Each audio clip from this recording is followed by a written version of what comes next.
Hello everyone, welcome to my UPSC. देखिए, जो topic है ये काफ़ी चर्चा में रहता है। टॉपिक हमेशा इस पे डिस्कस करेंगे, इसके बारे में पूरी डिटेल बताऊंगा मैं आपको। अभी पाकिस्तान है, ये जो FATF की ग्रे लिस्ट है उससे बाहर आ गया है, ग्रे लिस्ट से बाहर हो गया पाकिस्तान। इसकी पूरा बैकग्राउंड और अभी इसका क्या इम्पैक्ट है, और कौन सा कंट्री है जो FATF की ग्रे लिस्ट से बाहर आया है, कौन से कंट्री हैं जो FATF की ग्रे लिस्ट में गए हैं, और कौन से कंट्री हैं जो FATF की ब्लैक लिस्ट में गए हैं। ग्रे लिस्ट क्या होता है, ब्लैक लिस्ट क्या है, ये हम डिटेल में पढ़ेंगे। देखिए, ग्रे लिस्ट का मतलब होता है कि जो FATF है, जो फाइनेंशियल एक्शन टास्क फोर्स है, वो उस पर मॉनिटरिंग बढ़ाएगी, उस पर मॉनिटरिंग बढ़ाएगी। ये होता है ग्रे लिस्ट। जो ब्लैक लिस्ट होता है उसका मतलब होता है हाईली रिस्कफुल है, वो कंट्री का ज्यूरिडिक्शन है वो रिस्कफुल है, डेंजरस है, वो ब्लैक लिस्ट होता है। पाकिस्तान है, इसकी कहानी ऐसी है कि देखिए 90s के दौर में, वैसे तो पाकिस्तान जब से बना है तब से बदमाशी कर रहा है, लेकिन 90s के टाइम पे क्या हुआ, और पाकिस्तान को ऐसा नहीं है, इसको टाइम टाइम पे है जो सुधारा भी गया है, लेकिन ये वो बिगड़ा हुआ बच्चा है जो इजीली सुधरता नहीं है। अभी इसको थोड़ा सा टाइट हुआ है, होपफुली हो सकता है अभी कुछ इम्प्रूवमेंट आए। अदरवाइज 1971 में बांग्लादेश बन गया। उसके बाद 1990 में, 90s के दौर में क्या था कि इंडिया में जो गवर्नमेंट थी वो 90 से और 2000 के आसपास तक स्टेबल गवर्नमेंट इतनी थी नहीं कि पाकिस्तान पे कोई एक्शन लिया जा सके। और जब स्टेबल गवर्नमेंट नहीं रहती है कंटिन्यूअस, तो फिर हालात वैसे होते हैं जैसे आज पाकिस्तान में है या ब्रिटेन में है। 90s के टाइम पे पाकिस्तान ने क्या किया है, जो जम्मू एंड कश्मीर है उसमें इन्होंने आतंकवादी जो चीज़ें हैं उनको बढ़ाना शुरू कर दिया। वहाँ पे टेरर कैंप्स या वहाँ जो इनके लोग हैं, जो उनकी एंट्री और आतंकवाद को बढ़ावा शुरू किया, और उसका रिजल्ट हमने देखा 90s में क्या हुआ कश्मीर में, और अभी तक भी चल रहा है। अभी कुछ इम्प्रूवमेंट ज़रूर वहाँ पे हो रहे हैं। उसके बाद क्या हुआ है, पाकिस्तान ने 1990 में कारगिल वॉर किया। कारगिल वॉर के बाद इस पे पाकिस्तान पे कुछ कहने के लिए सिर्फ UN ने और इसने यूनाइटेड स्टेट ने सैंक्शन लगाए, लेकिन वो सिर्फ इतनी नहीं थी कि पाकिस्तान उससे फ़र्क पड़ता, ज़्यादा उस पर फ़र्क पड़ा नहीं। उसके बाद पाकिस्तान ने 2008 में 26/11 किया, 26/11 किया, 26 नवंबर को जो 2008 में मुंबई पे टेरर अटैक किया। उसके बाद से गवर्नमेंट ऑफ इंडिया ने इसको ग्रे लिस्ट में ले जाने की कोशिश की कि इसका जो फंडिंग है, टेरर फंडिंग, वो बंद की जाए। पाकिस्तान मानता ही नहीं था कि उसके यहाँ कोई टेररिस्ट रहता है या कोई टेररिस्ट नाम का कोई आतंकवाद जैसा कुछ है। पाकिस्तान ने कभी नहीं माना इस चीज़ को। लेकिन 2008 में ये जो हुआ मुंबई अटैक, उसके बाद से गवर्नमेंट ने कोशिश की, और 2012 में, 2012 में पाकिस्तान को ग्रे लिस्ट में डाल दिया गया था। 2012 से और 2015 तक पाकिस्तान ग्रे लिस्ट में रहा है। पहले भी 2015 में ग्रे लिस्ट से बाहर आ गया क्योंकि यहाँ पे इंडिया में गवर्नमेंट चेंज हुई। अभी जो प्राइम मिनिस्टर मोदी है, इनकी सरकार आई थी 2014 में। प्राइम मिनिस्टर मोदी ने जो भी सार्क कंट्रीज़ के मेंबर हैं साउथ एशिया रीजन के, इनको सभी प्राइम मिनिस्टर जो भी हैं, उनके देश के जो लीडर हैं, उनको सबको इन्वाइट किया ऑथ टेकिंग सेरेमनी में। उसके बाद से लगा कि अब थोड़े इनके जो रिलेशन है इम्प्रूव हो जाएंगे, और FATF ने इसको ग्रे लिस्ट से निकाल दिया 2015 में। ये जैसा कि सुधरने वाला नहीं था, इसने क्या किया, 2015 से इनमें निकलने के बाद इसने उरी अटैक किया, लेकिन इस बार उरी के बदले इसको एयर स्ट्राइक मिली, और एयर स्ट्राइक के बाद से फिर से कोशिश हुई कि इसको जो इसकी जो फंडिंग है, टेरर फंडिंग, उसको रोका जाए। क्योंकि ये क्लियर है कि जो भी इस तरीके के अटैक होते हैं टेररिस्ट के, उनको कोई ना कोई कंट्री फंड जरूर करता है। कोई तो इनका मैकेनिज्म होता है, कोई तो सिस्टम होता है जो इनको चीज़ें जो चाहिए होती है, फाइनेंशियल या फिर मैन पावर, वो कोई न कोई प्रोवाइड करवाता है। एयर स्ट्राइक हुआ, इसके बाद इन्होंने पुलवामा किया, उसमें इनको सर्जिकल स्ट्राइक हुआ। और 2018 में पाकिस्तान को फिर से FATF की ग्रे लिस्ट में डाल दिया गया।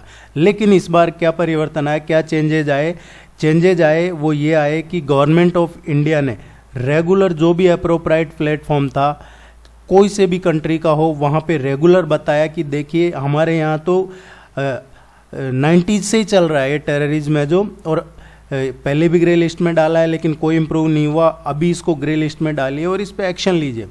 तो इस बार 2018 के बाद से गवर्नमेंट ऑफ इंडिया पूरी तरह से एक्सपोज किया इनको, और नहीं तो अगर ये जो इस बार किया है ऐसा पहले हर प्लेटफॉर्म पे इसको बोला जाता, एक्सपोज किया जाता, तो पाकिस्तान है जो ये अभी जो किया इसने वो नहीं करता। इसका नुकसान क्या हुआ है पाकिस्तान को कि 2018 में ग्रे लिस्ट में चला गया, उसके बाद से इसकी इकोनॉमिक कंडीशन बिगड़ गई। वो कैसे बिगड़ गई, क्योंकि इसको वर्ल्ड बैंक ने और जो IMF है वहाँ से इसको मदद मिलना बंद हो गई। अदरवाइज ये हमेशा कुछ ना कुछ करके और वहाँ से लोन मिल जाता था। यही नहीं, इस बार इसको ना सिर्फ वर्ल्ड बैंक और IMF, इसको जो एशियन डेवलपमेंट बैंक है वो और जो यूरोपियन यूनियन है वहाँ से भी इसको मदद मिलना बंद हो गई और इसको काम पे लगाया गया। इसको 40 पॉइंट के आसपास, शुरू में 34 पॉइंट दिए थे, उससे पहले 27 पॉइंट दिए थे, 2018 में 27 पॉइंट दिए थे, उसके बाद 20 में इसको 34 पॉइंट दिए और 21 में वो 40 कर दिए बढ़ा के।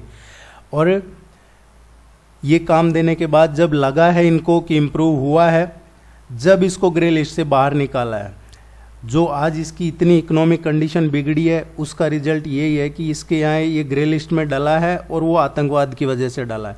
भारत का इस पे क्या स्टैंड है वो देखते हैं। जो गवर्नमेंट ऑफ इंडिया है उसका इस पे क्या स्टैंड है, ये एक्सटर्नल मिनिस्ट्री है, उनके जो स्पोक्स पर्सन है उन्होंने ये बताया है। जो विदेश मंत्रालय है, अरिंदम बागची जो इनके प्रवक्ता है, उन्होंने कहा है कि भाई जो FATF की जांच है उसका रिजल्ट ये निकला है कि पाकिस्तान ने जो 2008 में 26/11 जो मुंबई अटैक किया, पूरा जो अंतर्राष्ट्रीय कम्युनिटी के खिलाफ उसने हमला में शामिल जो आतंकवादी थे उन पे कार्रवाई करने के लिए पाकिस्तान को मजबूर होना पड़ा, ये है। और इसमें ये भी है कि अब कंटिन्यूअसली पूरी दुनिया के हित में पाकिस्तान जो अभी कर रहा है इन आतंकवादियों के खिलाफ अपने यहाँ कार्रवाई, इनको जारी रखना चाहिए। और ये तो खुद पाकिस्तान का प्रधानमंत्री कबूल कर चुका है, इमरान खान, पूरी दुनिया में के सामने कि भाई हाँ हमारे यहाँ है टेररिज्म है, टेररिस्ट रहते हैं हमारे यहाँ पे, खूब सारे ग्रुप हैं। और अब इसने कुछ जो लकवी है, हाफिज सईद, इन लोगों को कुछ कार्रवाई की है और फिर दूसरा देखिए, एक तो कार्रवाई हुई है और दूसरा अभी जो इंडिया का स्टैंड है ये रसिया और यूक्रेन को लेके, तो आप इससे भी आइडिया लगा सकते हैं कि जो USA का इनका जो पाकिस्तान में एम्बेसडर है वो गया था POK में और वो उसको कश्मीर बता रहा था। उसके बाद जो खुद जो बाइडन है उसने कहा है कि भाई ये दुनिया का सबसे डेंजर कंट्री है, दुनिया का सबसे डेंजर कंट्री है तो ग्रे लिस्ट में क्यों, फिर तो ब्लैक लिस्ट में डालना चाहिए था। लेकिन उन सब बातों का सिर्फ कहने के लिए ही है, अमेरिका अपने लिए काम करता है, उसके लिए क्या सही है अमेरिका वो ही करता है। पाकिस्तान को वो नहीं छोड़ सकता है और उसकी वजह है क्योंकि अमेरिका को पाकिस्तान की ज़मीन यूज करनी है, अमेरिका को अपने बेस चाहिए पाकिस्तान में, इसीलिए अमेरिका एक हद तक ही जाएगा, बिल्कुल नेग्लिजेंस नहीं करेगा पाकिस्तान को, और वो सब जगह यही करता है। अब पाकिस्तान के अलावा एक और कंट्री है, सेंट्रल अमेरिका का कंट्री है ये भी ग्रे लिस्ट से बाहर हुआ है, निकारागुआ। ये भी ज़रूर ध्यान रखिएगा, आपसे किसी एग्जाम में पूछा जा सकता है निकारागुआ का। ये देखिए इसके वेस्टर्न साइड पे है, ये पैसिफिक ओशियन है, इसके ईस्टर्न साइड पे कैरेबियन सी है, और इसके नदर्न में ये होंडुरास है और सदर्न में कोस्टा रिका है। इसका ये मैप में ज़रूर देखिएगा आप, ये पूछा जा सकता है आपसे किसी भी कॉम्पिटिटिव एग्जाम में। अब ग्रे लिस्ट में से निकारागुआ और पाकिस्तान तो निकल गए, अब कौन से कंट्री हैं जो ग्रे लिस्ट में गए हैं? देखिए, जो FATF की ग्रे लिस्ट में जो कंट्री गए हैं वो है डेमोक्रेटिक रिपब्लिक ऑफ कॉन्गो, ये ग्रे लिस्ट में डाल दिया है, मोजाम्बिक को और तंजानिया को, इन तीनों को अभी FATF ने ग्रे लिस्ट में डाल दिया है।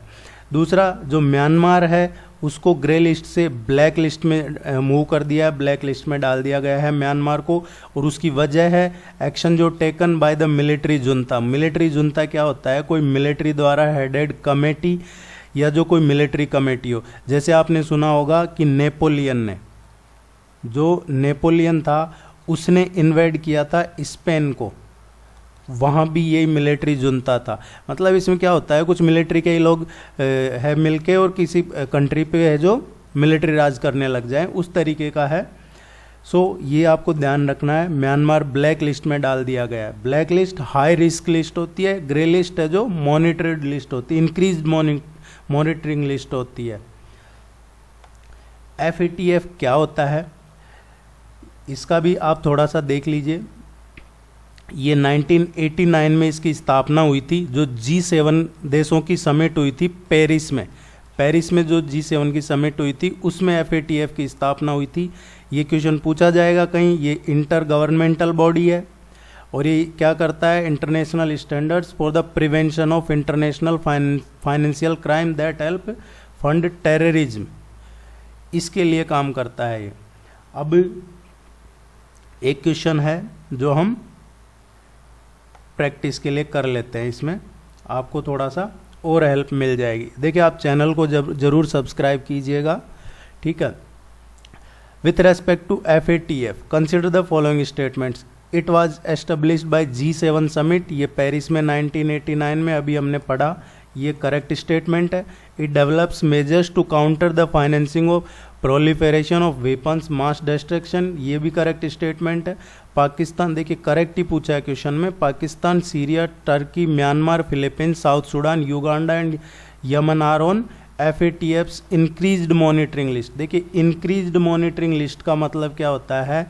इसका मतलब मैंने बताया आपको, ये ग्रे लिस्ट ही होती है। इंक्रीज्ड मॉनिटरिंग लिस्ट जो होती है, सो पाकिस्तान इससे निकल गया है और म्यांमार है जो ये ब्लैक लिस्ट में चला गया है, तो ये स्टेटमेंट इनकरेक्ट है।